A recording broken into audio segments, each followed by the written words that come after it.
And welcome down to another brilliant episode of Contychat with me, Brandon Lipaul, where we talk about everything at all that concern you and I in regards to how we're going to move forward. So this time around, everything is digital, right? 2023 once again. Now, before we head on down to today's topic, I just want you to know that we are on YouTube, we are on Spotify, we are on Instagram as well. All you need to do is just check us out on Facebook and YouTube at ContyNews, and Instagram and on TikTok, just look for Contychat. And while you're at it, you can check out all the previous episodes as well, and what we've been up to, so on and so forth, and how you can also get involved, alright? So this time around, we are talking about micro traders and digital payment with regards to the pandemic that has definitely accelerated the nation's digital adoption, with more people inclined towards using cashless payment methods. Correct? No? Yes? But when it comes to me, digital payment, yeah, okay, and also the traditional stuff lah. But anyways, what was initially an alternative to curb infection when it comes to infected surface areas, right? So that's the time where, most people, they unfortunately touch money and then touch the nose and then get infected with COVID-19. Whenever we run out of tangible cash, we can now rely on our e-wallets or online payment gateways to complete purchases, which is definitely very important as it comes in handy.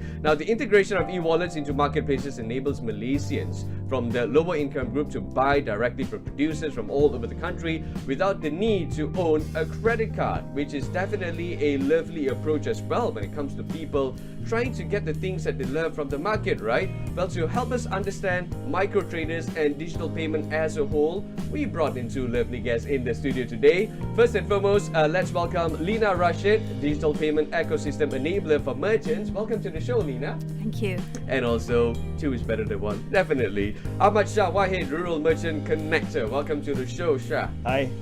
So you guys okay? Yeah, okay. Digital payment, yeah, in 2023. Do you think we're actually moving forward in that sense, or do you think that we need to, take it slow at one pace at a time, Lina?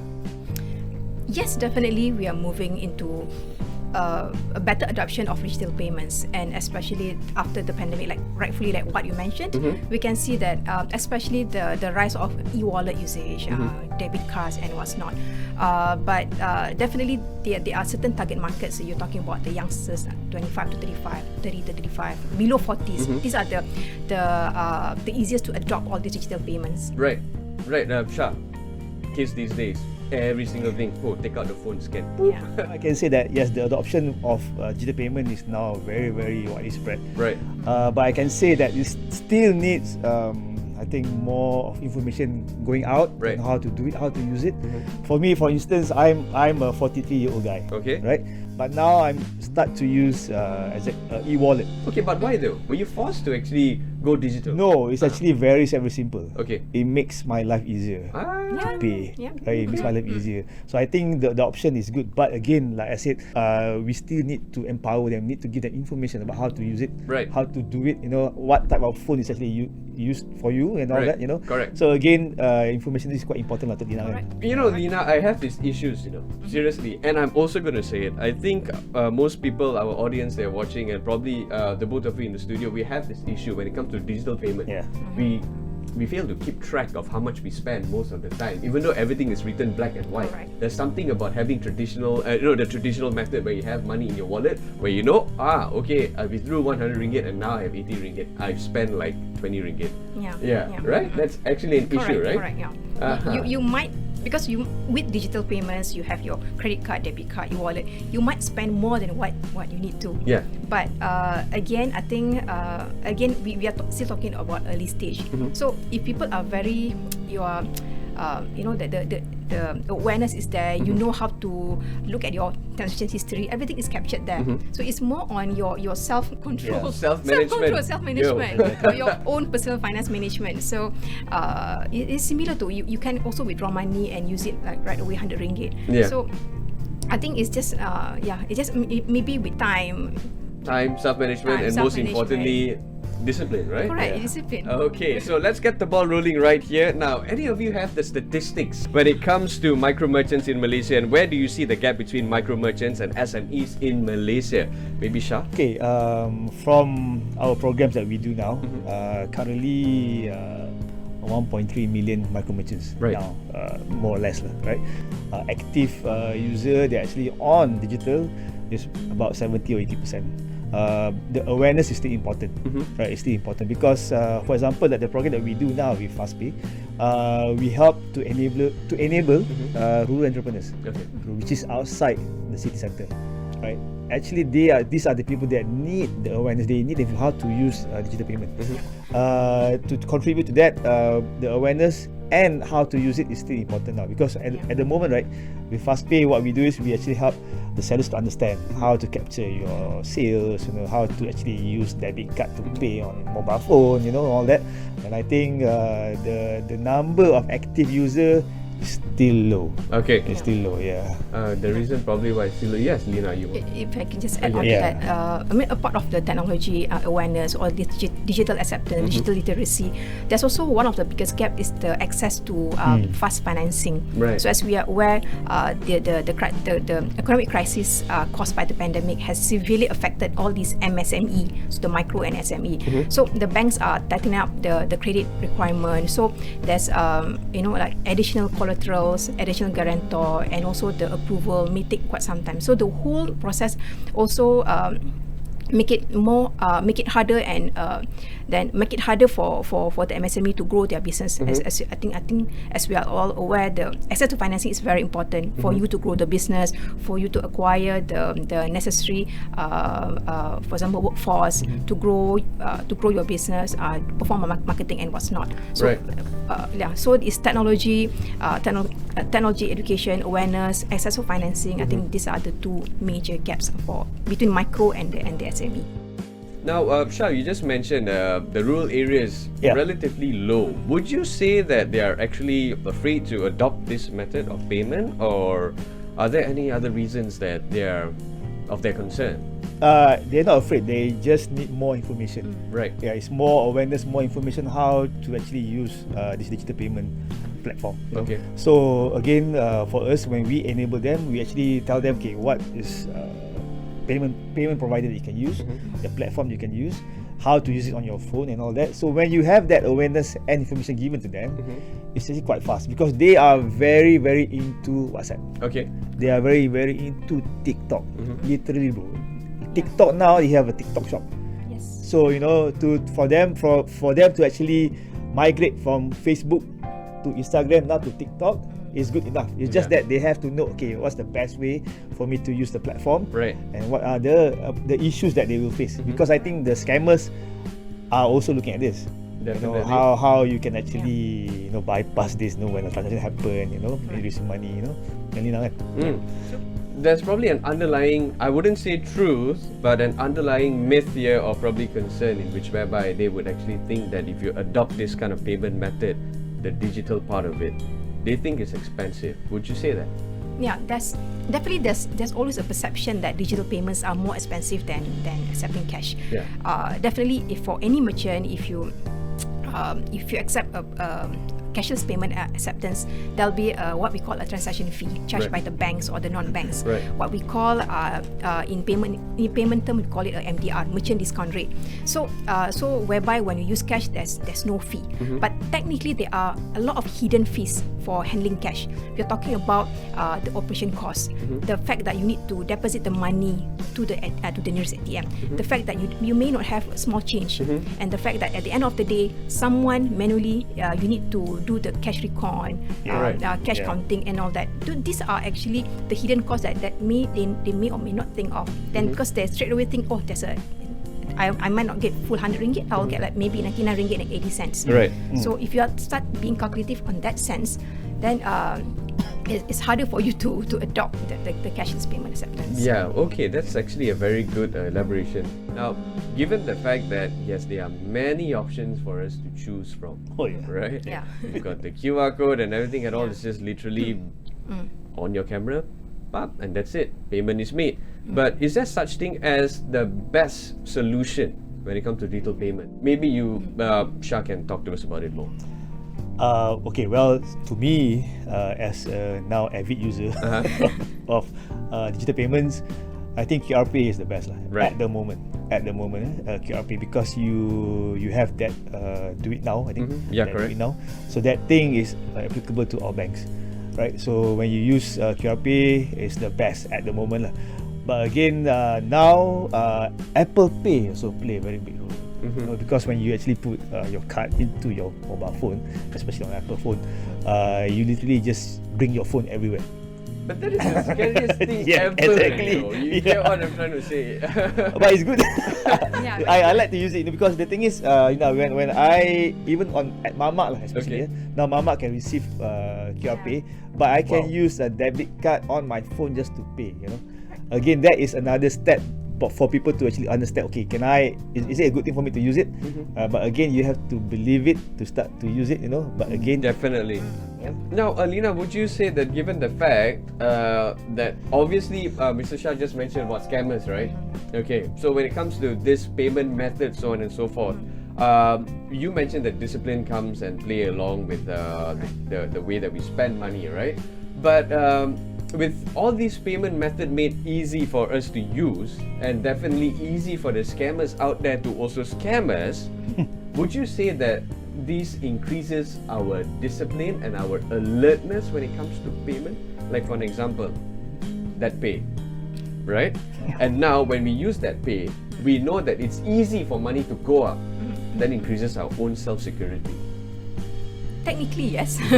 But again, I think like what the central bank are doing now, there's a two-factor authentication. So you must alert that, for example, your OTP should not be shared to anyone else, and it's a habit to perhaps to cross-check your transaction history and what's not. So I think again it comes back to the awareness to the user, because I think we have received many various emails from the bank. Don't simply click, don't simply give out your OTP to other people. So regardless, I think this thing will still come. I mean, we introduce new technology, there's another scammer will come in. So it will never end. So it's about the user awareness and the education and know how to safeguard your security. It boils back down to you. So in order for you to make your payments, so on and so forth, be aware and stay safe. Now we're going to go for a quick break, and when we come back, we're going to talk about merchants in Malaysia with Shah and also Lina. This is Contychat. Don't go anywhere.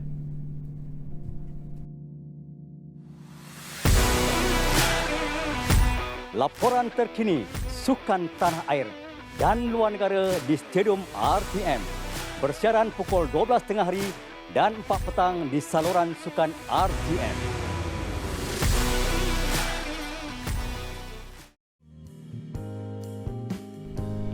And thank you for staying with us right here on Contychat once again. My name is Brandon Lipaul, and today's topic, if you have missed out on some of the awesome questions that we spoke about, you better check us out, okay? All you need to do is head on to Facebook and check us out at ContyNews. Now, micro credits and digital payment, how does it come in handy for us, and how Malaysia can actually move forward with regards to the world, which is adopting this digital payment method? Well, I brought in the studio together with us Lina Rashid, digital payment ecosystem enabler for merchants, and also Ahmad Shah Wahid, rural merchant connector. So before we went on to our commercial break, we spoke about merchants in Malaysia, right? What kind of merchants are we talking about? Micro merchants. Now, do you have the latest statistics of micro merchants in Malaysia, Shah?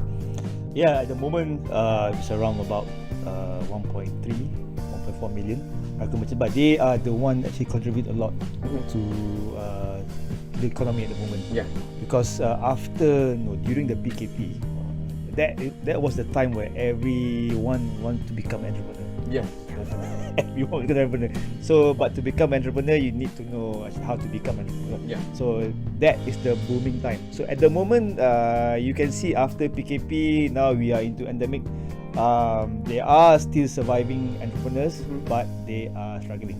Okay. Yeah, they are struggling at the moment because of course, the high rise of cost of living and everything. I think, but somehow rather they contribute a lot to the economy at the moment. Yeah, with the latest budget 2023 that was unfolded few weeks ago, that spoke about taxation, so on and so forth, right, when it comes to shopping and stuff like that. Yeah. So Lina, when it comes to the statistics, is it a healthy trend, or would you say it's 50-50 kind of thing? Because I think just now Encik Ahmad talking about the micro SME, but SME as a whole, I think contribute 90% of the whole companies in Malaysia. So.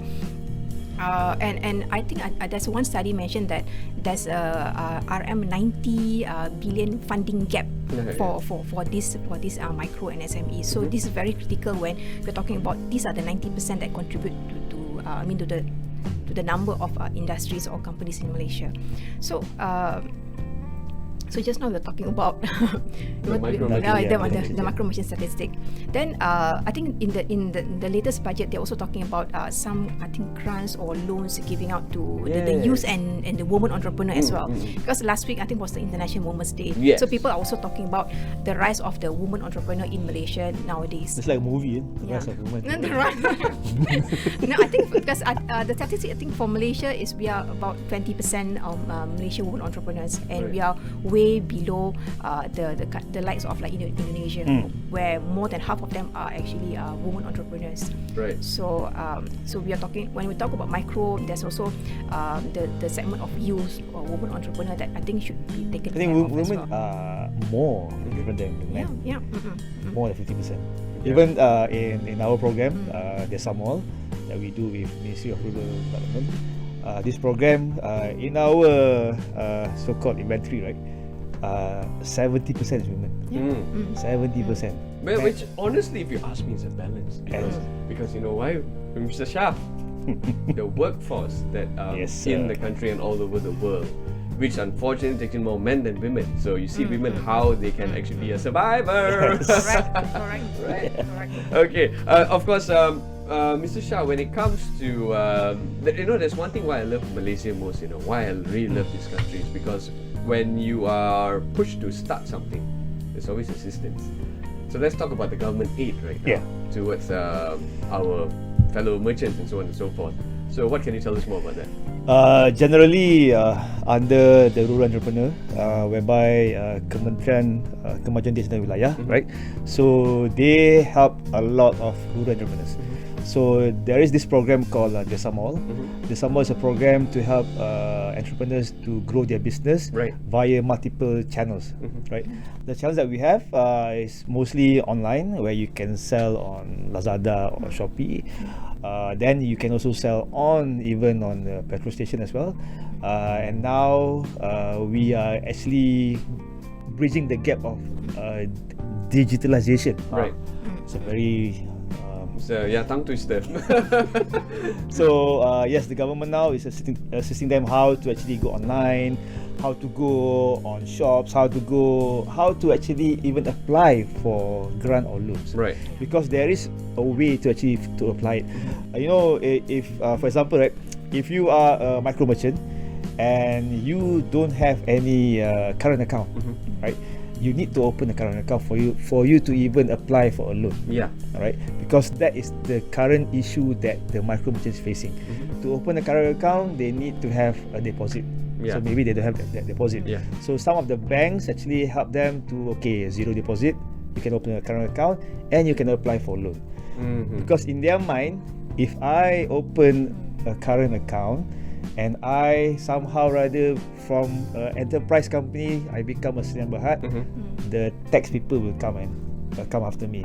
So that is the mindset they have now. So that mindset we have to actually make them aware how to do it. So these are some of the initiatives that the government is doing now at the moment to nurture the digitalization. On how to go digital literally. Right. That's a very good point right there. I think I just want to add on. It's a good point that you brought up that about they need to open a bank account and what's not.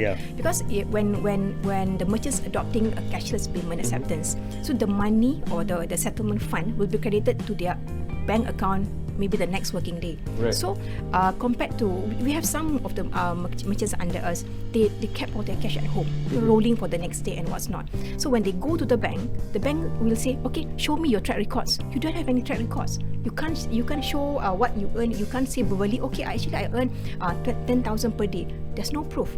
It's cash. So if you is everything you credited into your bank account, at least there's a track record. It's a bookkeeping.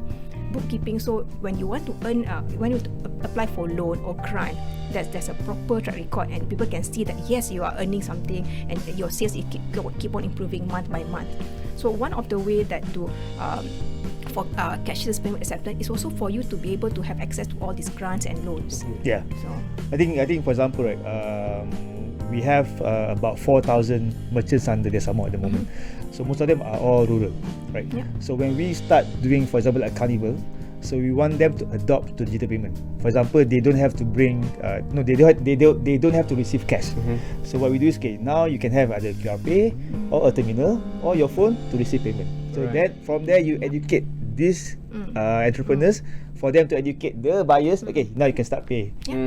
So you have to educate the entrepreneurs first before the buyers actually buy from them. So these are the things that memang you have to actually.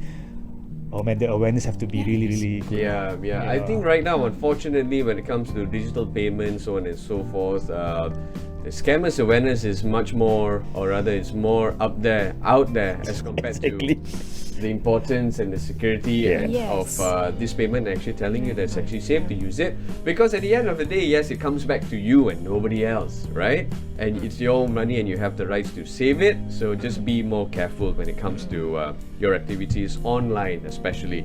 So obviously, we spoke about the goodness, the negative stuff about this, but of course, let's be real in that sense. Let's talk about challenges also, and how we can actually overcome it, and just put that behind and be a proper merchant out there.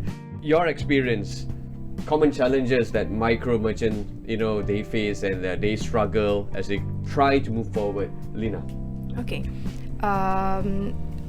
If you're still talking about the digital payments acceptance, so I think when we also do like a couple of roadshow together with Hisham Mashah's team, eLocal, one of the ways is sometimes for the rural entrepreneurs especially, there are too many technical jargons for them to even apply a cashless payment acceptance.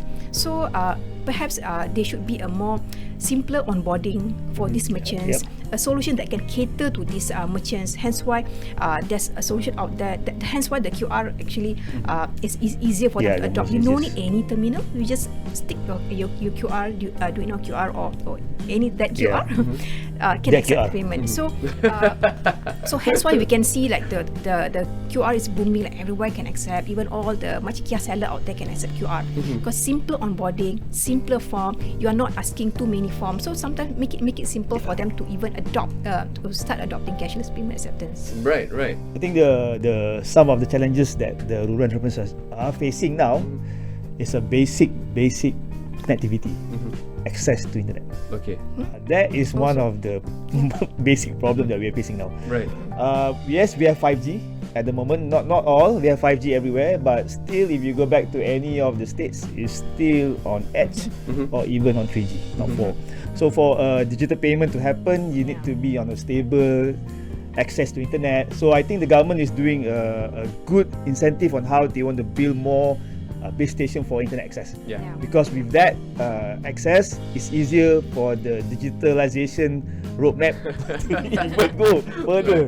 Right. So that's one. Number two, again, like I said, in all our roadshows, right, we often tell the rural entrepreneurs that importance of to have bookkeeping, to have an account, to have basic bank account. These are the things that they are facing, because some of them, yes, like Ina said, literally transaction happen on their savings. So when the bank asks how you differentiate payment for this product and you buying a sayur or vegetable, right? They cannot, because it's in the same bookkeeping.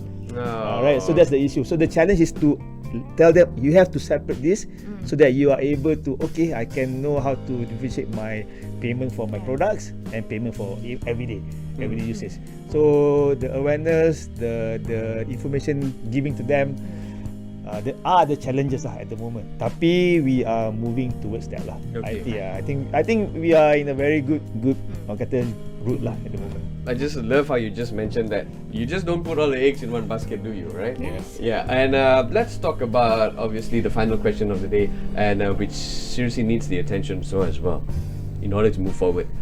Other solutions, other skills that they can actually adopt when it comes to these merchants. besides online payment? Do you think, in your opinion, they have other skills? I mean, a part of digital payments. Yes. Okay. We're talking about just now. I think Cik Ahmad talking about TikTok and all that. So make full use of the social media platform. Correct. Okay. Now we are living in a virtual world where if you live in Pahang, your clients can be all the way from Sabah, Sarawak, or even Johor. That's right. So free marketing, and you can also source for your raw materials from the same network. So I think and also you don't have to incur cost for any new outlets or any new marketing. Everything it is. So start from social media platform, which is free to use. Build your network from there, and like I mentioned, with what we call as virtual world, your clients is everywhere. They are everywhere, so you can cater to many different type of clients, and especially for women entrepreneurs, because a lot of women entrepreneurs start from social media platform. Because they need to balance between work life and what's not, so they can do it comfortably from their own home.